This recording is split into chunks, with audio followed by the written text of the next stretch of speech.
تو پہلا سیشن جو ہے نا یہاں سے دیکھنے سے شروع ہوتا اسراف کا.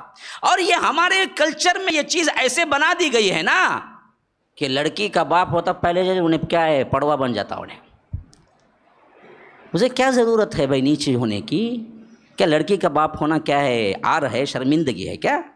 اگر یہ سمجھتا ہے تو یہ شریعت کے اندر وہ چیز ہے جو جاہلیت میں اللہ نے حرام کر دیا تھا، جاہلیت میں تھی. 2 جگہ اس کا ذکر آیا ہے. وَإِذَا بُشِّرَ أَحَدُهُمْ بِالْأُنثَىٰ ظَلَّ وَجْهُهُ مُسْوَدًّا وَهُوَ كَظِيمٌ يَتَوَارَىٰ مِنَ الْقَوْمِ مِنْ سُوءِ مَا بُشِّرَ بِهِ أَيُمْسِكُهُ عَلَىٰ هُونٍ أَمْ يَدُسُّهُ فِي التُّرَابِ أَلَا سَاءَ مَا يَحْكُمُونَ. جاہلیت کے زمانے کا منظر اللہ کھینچتا ہے کہ جب تمہیں کیا ہے لڑکی کی پیدائش کی خوشخبری دی جاتی تھی، بشر احدہم بالانثى، تو اس کے باپ کا چہرے کا اللہ تعالیٰ وہ عکس بیان کرتا ہے، وہ تصویر، ظل وجہہ، اس کا چہرہ ذلت سے سیاہ ہو جاتا تھا، غم سے، میں بیٹی کا باپ بن گیا. مسودا وہو کظیم، وہ اپنے آپ میں کیا ہے غم کے گھونٹ پیتا تھا کہ میں بیٹی کا باپ ہو گیا نا، میں بیٹی کا باپ. یتوارا من القوم من سوء، کئی لوگ بیٹی کا باپ پکاریں گے بول کے وہ اپنی قوم سے چھپ چھپ کے پھرتا تھا. ہاں لوگ بولیں گے بیٹی کا باپ. ایمسکہ علی ہون ام یدسہ فی التراب، دل میں سوچتا تھا کہ میں اس کو باقی رکھوں یا زمین کے اندر دفنا دوں. الا ساء ما یحکمون، بدبختو یہ کیسے حکم لگاتے ہو؟ بیٹی کو تم گرا ہوا سمجھتے ہو، بیٹے کو تم اٹھا ہوا سمجھتے ہو. اور اللہ پوچھتا ہے عجیب بات ہے، جب اللہ کے حصے میں آنے لگے الکم البنات ولکم البنون، فرشتوں کو مشرکین مکہ اللہ کی بیٹیاں بولتے تھے. تو اللہ کہا کہ جب میرے حصے میں تم دینے کے لیے کوشش کیے، میرے حصے میں دینے کے لیے تمہارے عقیدے بنے، تو بولے کہ تم اللہ کو سب بیٹیاں ہیں، اپنے لیے چاہتے ہو بیٹے، میرے لیے بیٹیاں رکھ چھوڑی. الکم البنات ولکم البنون، میرے لیے تو بیٹیاں ہیں، تمہارے لیے بیٹے ہیں. ما لکم کیف تحکمون، کیا ہو گیا ہے تمہارے لیے؟ تمہاری عقل چلی گئی ہے.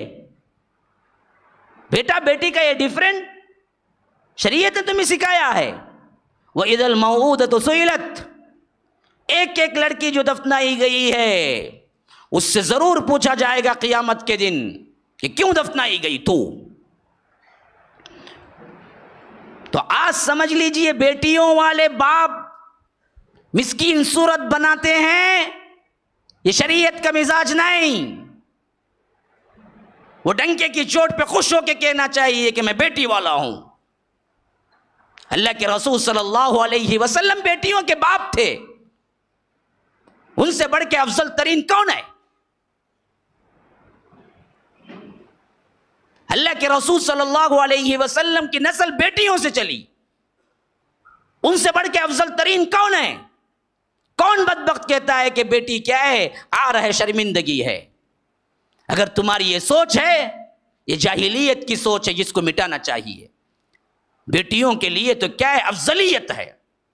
اللہ کے رسول صلی اللہ علیہ وسلم نے کیا ہے جنت کا وعدہ کیا ہے. 2 بیٹیاں ہو گئی اور ان کو پالیا اور ان کو کیا ہے اچھی طرح تربیت کی اور ان کو کیا ہے اچھی طرح تعلیم دی تو وہ میرے ساتھ جنت میں ہوگا.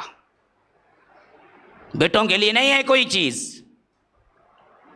تو اللہ نے عزت دی اور تم نے کیا ہے جاہلیت اور ہندوانہ رسم و رواج میں زندگی گزارنے کی وجہ سے یہ طریقے پہ پہنچے. تو سب سے پہلی چیز اس میں سب سے بڑا ہاتھ وہ بھی ہے کہ لڑکی والے جھک جاتے ہیں، شادی نہیں ہوتی، شادی نہیں ہوتی. ارے اللہ پہ بھروسہ رکھو، کیوں نہیں ہوگی؟ تم اسلام پہ رہو، دین سیکھو، اپنا مہر جائز طریقے سے مانگو، لاکھوں مانگو اگر شوہر اچھا پیسے والا ہو.